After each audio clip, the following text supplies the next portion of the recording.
Hi everyone and welcome to Jab and Move with your host Stephen. And what a weekend of boxing we had. We're going to go on to two fights specifically. The mega fight between Canelo and Crawford and the controversial win for Crocker against Donovan in Belfast. So let's get through it guys and let's get started. With Canelo Crawford, I think we expected more of a sort of fireworks fight, a bit of a blockbuster fight, but I would very much equate it to Beterbiev Bivol. What we've seen is two masters in the ring putting their craft to work. And you could see that from round one onwards.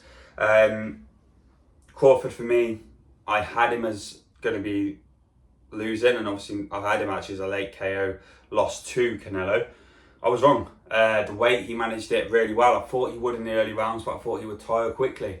I thought maybe in the middle rounds Canelo would start to assert himself, and I thought it was going to happen from sort of round 5 when Canelo did start to put pressure on. But again, Crawford just took the fight away from Canelo and did what he did. And not only that, but he was able to manoeuvre with the weight and work with the weight without any issues. And that surprised me because, again, jumping 3 weight classes up, I know people said he walked at a heavier weight than what he boxed at, and obviously you would do. And they said he significantly walked heavier than what he boxed at. But I didn't think he'd be able to fight at a heavier weight than what he boxed at in terms of such a big jump. We've seen him struggle with Madrimov, obviously different styles, different people, first time at the weight. And other factors going in there, and also because he was 13-14 months out, I thought maybe the fitness would take him a bit, and obviously Canelo has been the more active fighter in that period, but no, I was absolutely wrong. Crawford nailed it, and his game plan was absolute perfection. He won the rounds, he hurt Canelo, especially towards the end. I think the last couple of rounds you've really seen him starting to make a dent in Canelo, and he also took Canelo's power, which surprised me more than anything. So for me, massive respect to Crawford and what he did. Where does this stand Canelo? I think with both fighters really, I don't think people start to talk about retirement stuff really quickly. I think that's ridiculous. They are both still great fighters. They both can still win world titles, retain world titles and stuff moving forward. So I wouldn't be surprised if they both continued on. What I would like to see with Canelo, I think now, is stirring up Benavidez and a few other fighters start getting those fights back in again and winning those fights just to really cement the legacy. He's always got the legacy, but I think this is a slight blemish, so let's come back stronger and go from there. With Crawford, the world's his oyster. He can do whatever he wants to do now, really. First 3-time undisputed champion, 3-weight undisputed champion in the modern era. I think he's up there now with one of the modern day greats. I don't think he is the modern day great. For me, I think Usyk is the modern day great, and I think Inoue is very close as well, but that's for another discussion, another video, another day. But let me know your thoughts on that one. But yeah, massive win for Crawford.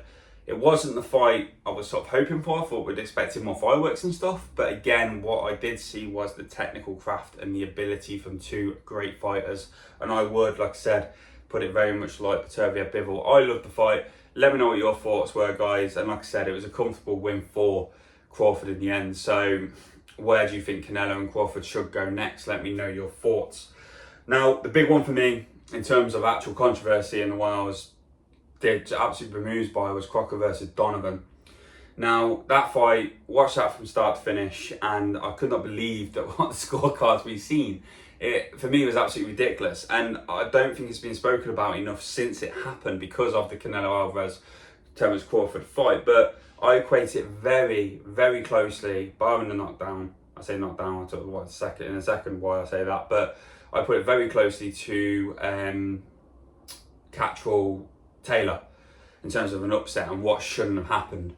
Yes, Crocker got the 2 knockdowns. I think the first one was more momentum from Donovan and he clipped him as he went through. But the second one was a stone cold knockdown. You can't argue with that.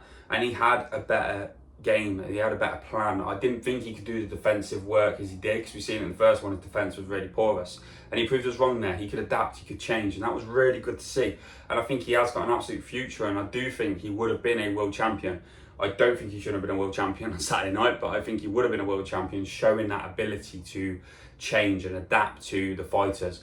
But what we've seen was those sort of first few rounds, you see Donovan was creating the pace. Obviously, like I said, the round 5, I think it was round 5, I'm correct in saying, where he actually got knocked down. He was winning that round comfortably until that point, but obviously it's a 10 out, it is what it is. And there was only 1 or 2 rounds that I would have gave to Crocker in the mix of all of that. But then from round 6 onwards, I couldn't really see a round where it was Crocker's. All I thought was that Donovan was creating the pace, he was changing it, he was manoeuvring, he was then dictating what was going on, and he was all over Crocker. And like I said, he was going through the defense stuff. He was starting to hurt him. Yes, he didn't get the knockdown this time, but you could see he was controlling the fight. So for me, it was at least 2 or 3 rounds in favour of Donovan. The first judge, I think it was 115, 113, 115, 112. That was about where I had it. But then the next judges, to have it, I think it was 114, 113, 115, 113 to Crocker. I don't see where that came from. I don't understand what fight they were watching, because I don't think that was how it played out. And I think it's a massive controversy because we had the disqualification, rightly or wrongly. I think personally it was right to disqualify him after that, after the elbows and the heads, but they were both at it in the fight. I think you've got to do what you've got to do there as a referee and disqualify. And Donovan was absolutely heartbroken on that, and he put an absolute performance in that night up to that point. But this one again, he adapted, he changed in fight, like sometimes Usyk and other people do. Not saying as great as them, I'm just saying as a sort of example. You know, he adapted, he changed. We've seen that with Usyk in the second fight of Fury. Fury came out strong, took the centre ring, all this sort of stuff. He adapted, then changed, and then took the rounds and won. This is what Donovan did. Yes, I know Crocker got the 2 knockdowns, but even with the 2 knockdowns, I still had it 2 or 3 rounds to Donovan.